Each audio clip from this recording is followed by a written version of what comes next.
Melarka Williams, welcome to the Human Capital Innovations Podcast. Thank you for having me, Yeah, Jonathan. it is a pleasure to have you with me today. I'm excited to have a nice conversation.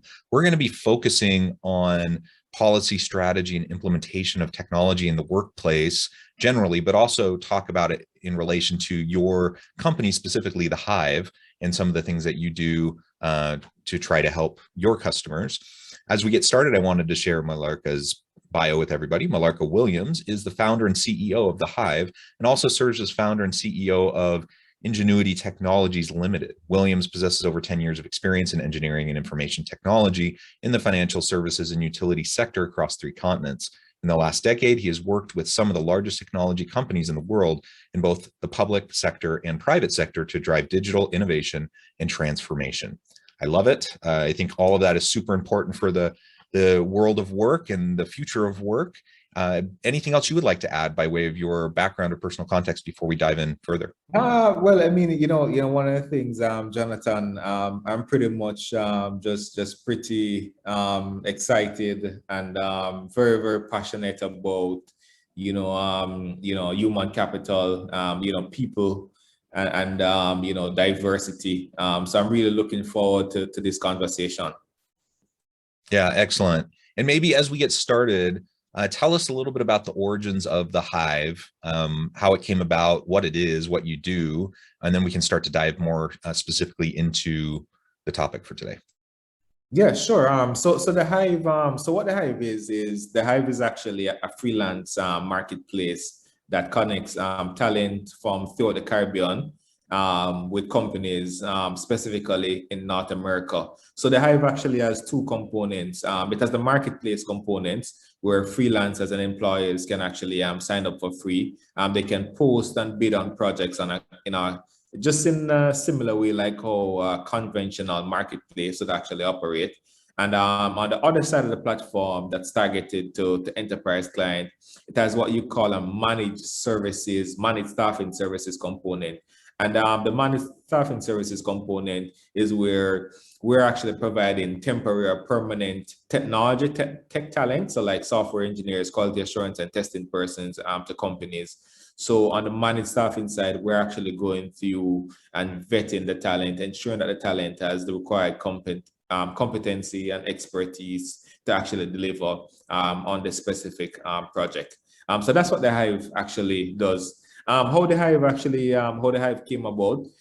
So our parent company, Ingenuity Technologies, when we got started about 6 years ago, we were actually working with large enterprises to drive digital transformation using people, process, and technology.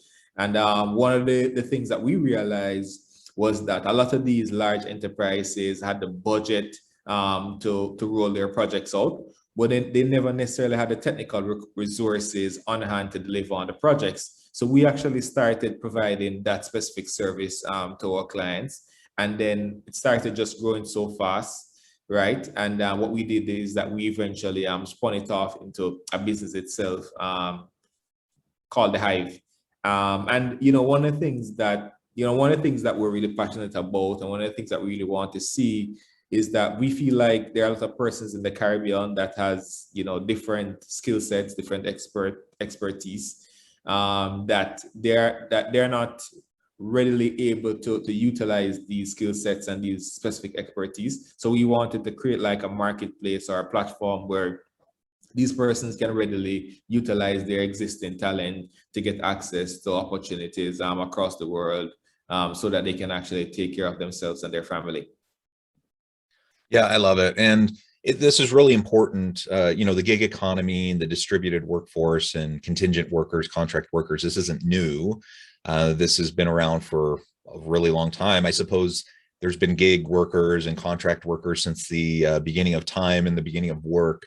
But certainly over the last, 10, 20 years, it's increased exponentially. And over the course of this past 18 to 20 months, during the pandemic, we've seen another sharp increase in terms of these talent platforms that can connect workers with employers, and more employers are wanting to rent talent, like you said, getting those contract or contingent workers. More and more workers are wanting to kind of be their own boss and do things on their own terms, and make their own schedules and determine which jobs they work on. And so it's really a great win-win opportunity on both ends of the spectrum, and it can provide just a lot of opportunity, both for employers and employees, especially now that the geographic limitations of work have broken down so much over the past 18-20 months during the pandemic. Certainly it was possible pre-pandemic, but so many people were stuck in the old paradigm of only getting talent from the local area, the geographic location, that it really limited the talent pool for employers, and it really limited opportunity for people who may not be in some of the big metropolitan areas looking for to utilize their skills. Yes, yes, that's it. Yeah, COVID-19, the pandemic has certainly accelerated the need for companies to pretty much look at additional options like freelancing talent to get their work done or to get their projects done. Yeah. So what differentiates the Hive? Because there are some of these other platforms out there. What is your niche, your focus, and what makes you different from some of those other competitors? Yeah, I mean, really great question. So one of the key things is that we're predominantly focused on Caribbean talent. We understand Caribbean talent because we're from this specific market, and we have a big access to the Caribbean talent pool, right? So that's one of the key differentiators. Because a lot of the platforms out there, they're tapping into a more global talent pool. What you find from time to time is that the Caribbean market actually gets left behind. So we understand Caribbean talent, and we're actually curating the best talent within the Caribbean and actually providing these specific talents to North American clients. Because we're actually in the Caribbean and we're on the same time zone as North America, these talents are actually near shore, right? So we're on the same time zone. We have a very similar cultural affinity to this specific area. So we feel like that's a competitive advantage for us. The other thing for us is that on the managed staffing service side, what we're doing is that we are on the contingency worker side, we're actually vetting the talent. So we're vetting the specific talent, especially the technology talent, from a human resource and a technical competency area, and we are providing these talents, these vetted talents to companies. And what we're doing in addition to that is that we're also providing like a service continuity and a quality management model, right? So on the quality management model, we're saying to these clients that whatever you're asking us to do, we're going to be checking on our side to make sure that these specific talents are getting the job done. And from a service continuity model, if somebody actually needs to transition out of the project, we're going to take care of all of that for you. So you don't need to be concerned about that. Yeah, and that's great. And that really is different than what I'm familiar with in a lot of these other talent platforms that are out there for freelancers and gig workers. They don't really vet the talent at all. It's just an exchange. And I've utilized some of these other services in the past, and sometimes it's worked out really well, and I've worked with great people. And other times it hasn't worked out so well, and what the person I worked with produced wasn't, really on par with what I was expecting. And so the way these other platforms work primarily is through crowdsourcing, right? And ratings. And so you get a sense of how someone stacks up just based on their ratings. But it's nice to have experts and professionals who can really vet the talent and make sure that they actually have the skill sets needed to be effective in whatever they're signing up to do with XYZ company. So that's wonderful, and I think that is a nice distinguishing factor. This also comes back to just really kind of the bigger picture, as I introduced at the beginning of the episode today. More generally speaking, as we think about digital transformation, it's something every organization is wrestling with. What have you done both within your companies, but also what do you do in terms of helping clients that you work with in terms of those policy strategies and the implementation of technology so they can better utilize the existing talent within their workforce and in the workplace? Yeah. So, one of the things that we do is we actually have a four-tier strategy for driving digital transformation. One of the things that starts with is that actually starts the digital transformation assessment, where we're doing an assessment of our customers or our partners' operating environment. We're looking at the people, process, and the technology. We're looking at the vision of the company, not only where they are now, but where is it that they're actually looking to go. We're looking at their value proposition or their unique selling point, their existing unique selling point, and also the future unique selling point or the future value proposition. We're looking at these as key components as a part of our assessment. And then once we've actually looked at that as a part of their assessment, normally what we do is that we create a digital transformation roadmap where we're saying, okay, here's where you are now from a people, process, and technology perspective, and here's where you need to go. And then we're actually charting that we're actually working with them, utilizing their existing talent, and also augmenting their existing talent pool with our contingency talent pool to create that roadmap. And then once we've actually created that roadmap, the next thing that we do is that we certainly look for a low-hanging fruit, kind of a low-risk, high-reward project that we can actually implement. Something that will take maybe about 3 or 6 months max. And the idea is that once the customer actually engages on that, the key stakeholders within the company will be able to get some kind of, we'll be able to get buy-in from them, to say that, okay, this digital transformation initiative that we're doing actually makes a lot of sense. And then once we have gone through that third phase and I've actually gotten that buy-in, what we do is that we now work with the internal team to do a full-scale rollout of the services. Yeah, I like that holistic approach, and there's no question that organizations across the globe have had to wrestle with digital transformation. I mean, really over the past decade, and I think about HRIS systems and data analytics processes and integrations across the organization, all these different sorts of digital transformation that have been happening. And again, it's become cliche to say it this way, but the pandemic has accelerated this process, and it has accelerated the adoption of disruptive technologies in the workplace. It's also disrupted, it's accelerated the need for organizations to do this and to do it well.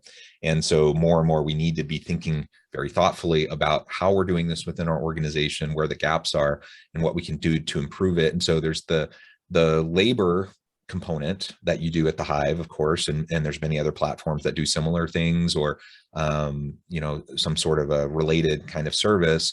But there's also the more general digital transformation element, and how we're really thinking strategically about implementation of technology in the workplace.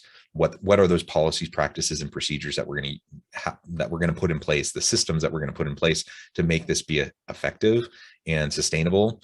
These are the types of questions we really need to explore very carefully as we move into the future of work. And that actually leads me to my next question. What do you see as some of the biggest trends, as you're putting on your predictor cap and you're trying to think about the next year, the next 5 years, the next 10 years? Where do you see the workplace going, the future of work, and the role of digital transformation in that space in the coming years? I would say I think every engagement that you have, whether you're a B2B or you're a B2C, I think all of those engagements are going to be done through a digital platform. That's certainly where I see the world going. And I think it's an exciting world, right? I don't see a world where we're ever going to maybe 100% or 200% physically go back into office. I certainly see more persons working remotely, working from home, or working from wherever they actually feel like.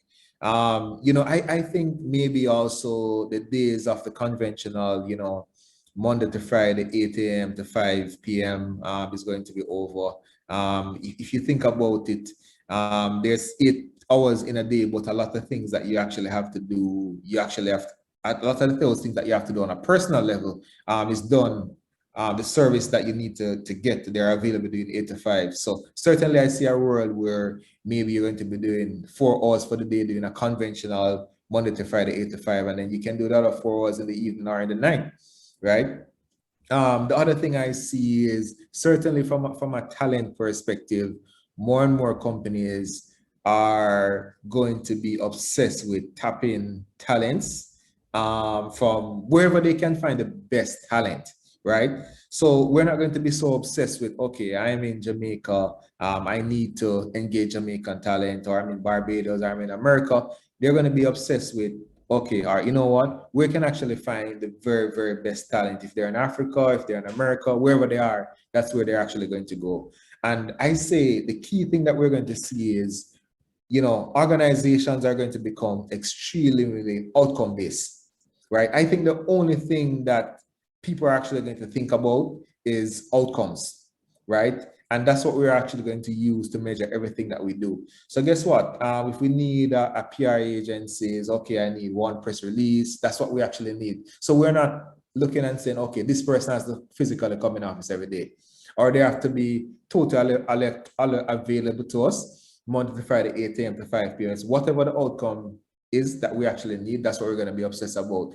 And I'm really excited about a work like that, a world like that, because really and truly, I think we should just really be more obsessed and be focused on outcome as against, maybe a conventional Monday to Friday, 8 to 5 environment. Yeah, I agree. I think these old-fashioned notions of a traditional 8 to 5 Monday through Friday workday and work week are more or less obsolete. Now, obviously not in some industries and some customer interaction types of jobs where you have to be there, frontline workers and such. And you do have to be able to interface with the customers where they are and in the way that they need. But in a knowledge economy with so many of the types of knowledge workers that we're really focused on as we're having this conversation, this notion that we just need to be there in the office is a silly one in my perspective. It's still one that many hold to, and many are really excited to get people back to the physical workplace as the pandemic kind of recedes into the background. But workers, particularly younger workers, they really aren't going to have much patience for that, because they've seen how possible it is to work in a more virtual or hybrid environment, and they're not going to just adopt this arbitrary requirement to come into the office if it doesn't actually make sense. And there's been a lot of studies on the increased productivity gains of working remotely. There's been a lot of studies looking at the work day and the work week. And, there's a recent Harvard study, for example, that showed, the average worker really only is productive for about 3 hours out of an 8-hour workday. Another study that suggested instead of an 8-hour workday, we should probably shrink it down to 5 or 6 hours a workday, so that we really maximize our productivity. And so with these sorts of studies coming out, and with more and more people having experienced a virtual workplace over the course of the pandemic, and so many employers getting more comfortable with the technologies needed to be able to make that happen effectively, I agree. I just don't think we're going back as much as some segment of organizational leaders may lament that and wish that were the case. I just don't think that's going to happen. We really need to open our minds and open our eyes to the possibilities that come through a distributed workforce, and the opportunity to tap into talent anywhere around the world where we can find the best people. And to your point, we can do it while focusing on outcomes. Now, I am a process person. I think processes are important. I think creating a culture where people recognize that they can learn and grow, and that means that sometimes there's going to be quote unquote failure. As long as you're iterating and learning and growing and adapting and getting better, I think that's really important. And so in that sense, I think process and how you do the work is important. But for the most part, I completely agree with you that ultimately it's the outcomes. It's what you produce. It's not how much time your butt is in your seat at your office in the workplace. It's about what are you actually doing? What are you accomplishing? What are your outputs?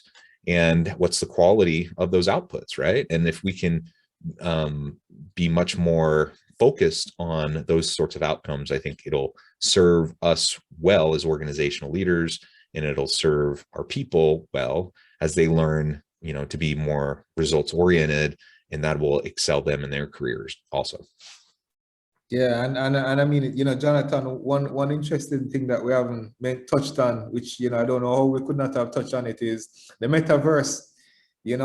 I certainly see us in the future maybe going to work in the metaverse, right? Where we're probably purchasing digital clothing, right?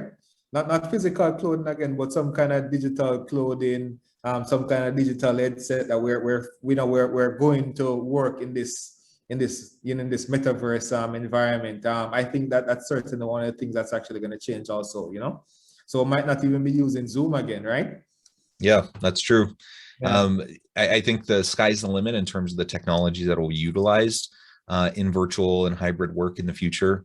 And I'm excited to see how it all starts to pan out in the coming years.